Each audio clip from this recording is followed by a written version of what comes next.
기도하겠습니다. 좋으신 아버지 하나님, 오늘도 우리에게 말씀의 시간을 허락하여 주시고, 또 말씀의 거울 앞에 서게 하시니 감사를 드립니다. 우리의 삶의 자리가 예수 그리스도를 통해 거듭난 삶의 자리임을 기억하게 하여 주시고, 우리의 삶의 이제는 세상의 요구가 아니라 우리 주 예수 그리스도의 삶과 하나님 나라의 뜻을 향해 살아가는 우리 모두가 될 수 있도록 도와주시옵소서. 무엇보다도 하나님의 사람답게 이 땅에 고통받는 이들을 위해 기도하게 하시고, 또 그 고통의 멍에를 풀어주기 위해 우리가 할 수 있는 것으로, 할 수 있는 방법으로 해결하며 그들의 멍에를 풀어서 하나님 나라의 자유와 기쁨, 회복을 경험케 하는 삶의 자리가 되게 하여 주옵소서. 이제 말씀 앞으로 나아갑니다. 오늘도 생명이 되는 말씀을 들려 주시옵소서. 우리 구주 예수 그리스도의 이름으로 기도드립니다. 아멘. 오늘 우리에게 주신 말씀은 느헤미야 6장 5절에서 10절입니다. 다섯 번째로 산발락이 심부름꾼을 시켜서 같은 내용을 보내왔다. 심부름꾼이 가지고 온 편지는 봉하지 않았는데 그 내용은 다음과 같다. 당신과 유다 사람들이 반역을 모의하고 있고 당신이 성벽을 쌓는 것도 그 때문이라는 소문이 여러 민족 사이에 퍼져 있어. 가스무도 이 사실을 확인하였어. 더구나 이 보고에 따르면 당신은 그들의 왕이 되려고 하고 있으며 예루살렘에서 당신을 왕으로 떠받들고서 유다의 왕이 있다고 선포하게 할 예언자들까지 이미 임명하였다는 말을 들었소. 이러한 일은 이제 곧 왕에게까지 보고될 것이요. 그러니 만나서 함께 이야기합시다. 나는 그에게 회답을 보냈다. 당신이 말한 것은 사실이 아니오. 당신이 마음대로 생각하며 꾸며낸 것일 뿐이오. 그들은 우리에게 으름장을 놓았다. 그렇게 하면 우리가 겁을 먹고 공사를 중단하여 끝내 완성을 못할 것이라고 생각한 것이다. 하나님, 나에게 힘을 주십시오. 하루는 스마야를 만나려고 그의 집으로 찾아갔다. 그는 들라야의 아들이며 무헤다벨의 손자인데 문밖 출입을 하지 않고 있었다. 그가 나에게 말하였다. 하나님의 성전으로 갑시다. 성소 안으로 들어가서 성소 출입문을 닫읍시다. 자객들이 그대를 죽이러 올 것입니다. 그들이 밤에 와서 반드시 그대를 죽일 것입니다. 아멘. 오늘 본문은 산발락이 모함하는 내용과 또 모함으로 그치지 않고 스마야라는 그 사람을 통해서 느헤미야를 죽이고자 음모를 꾸미는 말씀입니다. 성벽이 완성되어져 가자 산발락과 게삼은 새로운 음모를 꾸밉니다. 그들은 느헤미야를 해치고 그리고 그의 평판을 끊임없이 깎아 내리는 것입니다.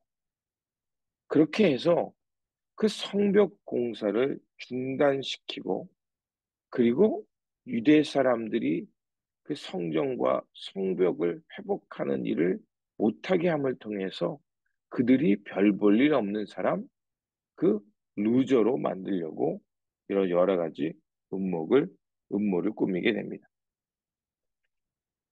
자, 여러 가지 일을 깎아내리고 느헤미야를 방해하려고 여러 가지 일들을 하는데 이제는 어떻게 하냐면 산발락이 느헤미야에게 당신이 성벽을 재건하는 것은 왕이 되려고 한다.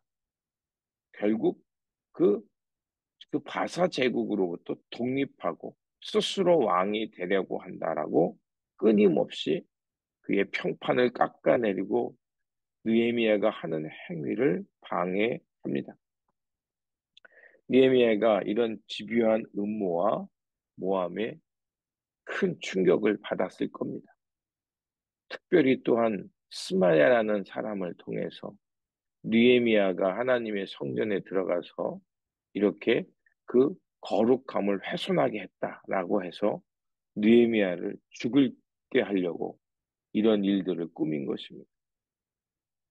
그런 중에도 느헤미야는 흔들리지 않고 성벽 완성을 위해서 묵묵히 나아갑니다. 그가 이렇게 자기의 위치와 사명을 알고 묵묵히 나갈 수 있는 힘이 어디 있을까요? 8절과 9절에 그가 어떤 생각을 하고 있었고 또 어떻게 나아가고 있었는지 우리가 알 수가 있습니다. 8절에 보면 당신이 말한 것은 사실이 아니오. 당신이 마음대로 생각하며 꾸며낸 것일 뿐이오. 그리고 9절에 이렇게 말합니다. 그들은 우리에게 의문장을 놓았다. 그렇게 하면 우리가 겁을 먹고 공사를 중단하며 끝내 완성을 못할 것이라고 생각한 것이다. 그리고 말미에 이렇게 되어 있습니다. 하나님, 나에게 힘을 주십시오. 자신의 음모가 통하지 않자 느헤미야, 느헤미야를 죽이기 위해 스마야 선지자를 매수했고요.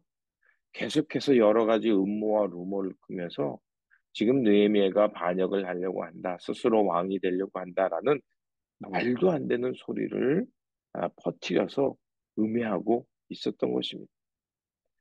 그럼에도 이렇게 느헤미야가 그 음모, 루머, 이 악의적인 그 이야기 속에서도 멈추지 않고 나갈 수 있었던 것. 그가 때로는 흔들렸을지 모르지만 묵묵히 그가 나아갈 수 있었던 것은 구절 말미에 나온 것처럼 하나님 나에게 힘을 주십시오. 그가 혼란과 음모 속에 빠지지 않고 묵묵히 나아갈 수 있었던 것은 바로 자신의 위치와 하나님의 뜻을 분명히 알았기 때문입니다. 하나님의 뜻과 하나님의 말씀을 기준으로 삼았기 때문에 그는 여러 가지 음해와 음모 속에서도 흔들리지 않고 마침내 사명을 완수하며 나아갈 수 있었던 것입니다. 그래서 우리가 혼란스럽고 헷갈릴 때 기도하는 이유가 무엇입니까? 맨 처음에는 내 마음의 문제를 가지고 막 하나님 앞에 기도합니다. 그러다 시간이 지나면 우리가 하나님의 말씀을 생각하게 되고 또 하나님을 찬양하게 됩니다.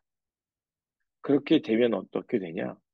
우리의 생각의 중심이 문제에서 어디로 이동됐냐면 하나님께로 하나님의 뜻을 묻는 자리로 또 이것을 통해서 하나님께서 말씀하는 게 무엇인지 경청의 자리로 나아가게 됩니다. 그렇게 될 때 그 하나님의 마음, 하나님의 시각을 가지고서 내 문제를 바라보게 되고 그 문제를 가지고서 내가 무엇 때문에 이렇게 힘들어하는지 또 내가 이 힘들어하는 원인이 어디서 왔는지 그리고 지금 이 문제로 힘들어하는 것이 하나님의 말씀에 합한 것인지 이렇게 분별력을 가지게 됩니다. 이렇게 우리가 분별력을 가질 때 우리는 하나님의 뜻이 이거구나. 내가 이런 일들이 있었지만 믿음의 선조들도 이런 일을 겪었지만 결국에는 말씀을 통해서 성도들이 보여준 믿음의 길, 믿음의 선택들을 알게 되고 기도하며 그 길을 선택하며 나아가게 되는 겁니다. 그렇습니다. 우리가 하나님의 말씀과 뜻, 그것을 기준 삼고 때로는 흔들릴지 모르지만 그것을 붙들고 기도하며 나아갈 때 하나님은 우리에게 분별할 수 있는 힘을 주시고 또 그 분별할 수 있는 힘을 가지고 오늘도 사명을 감당하는 길로 나아가게 할 줄 믿습니다. 그러므로 오늘도 오늘 이 아침을 깨워 기도하면서 하나님 앞에 나아간 것처럼 하나님 앞에 바르게 서서 하나님의 말씀으로 나를 분별하면서 성령님께서 주시는 지혜로 이 문제 삶의 자리를 잘 분별하면서 세상 모험과 위협, 거짓을 걸러내고 묵묵히 하나님 나라, 하나님의 뜻을 향해 그 의의 길을 충성하며 사명 잘 감당하는 저와 여러분들이 되시기를 주님의 이름으로 축원드립니다. 기도하겠습니다.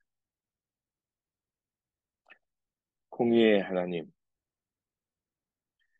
니에미야와 유다 백성들이 성벽을 재건해 가려고 할 때 반대자들은 무려 5번이나 사람을 보내어 느헤미야를 넘어뜨리려고 했고 모함과 음해를 하며 위협했습니다.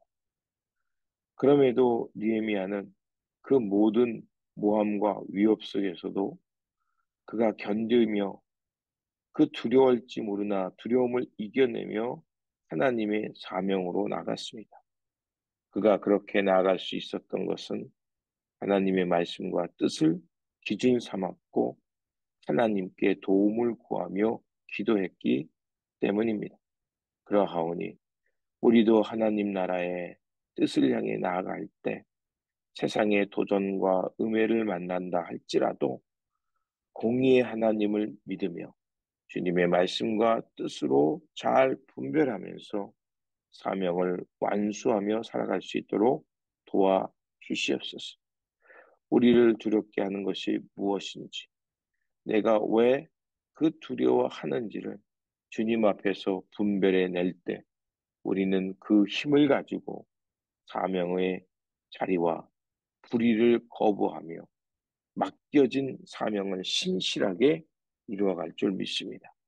오늘도 우리의 주어진 이 삶의 자리가 하나님의 뜻을 가지고서 사명 잘 완수해가며 살아가는 주님의 백성, 지혜자가 되게 하여 주옵소서.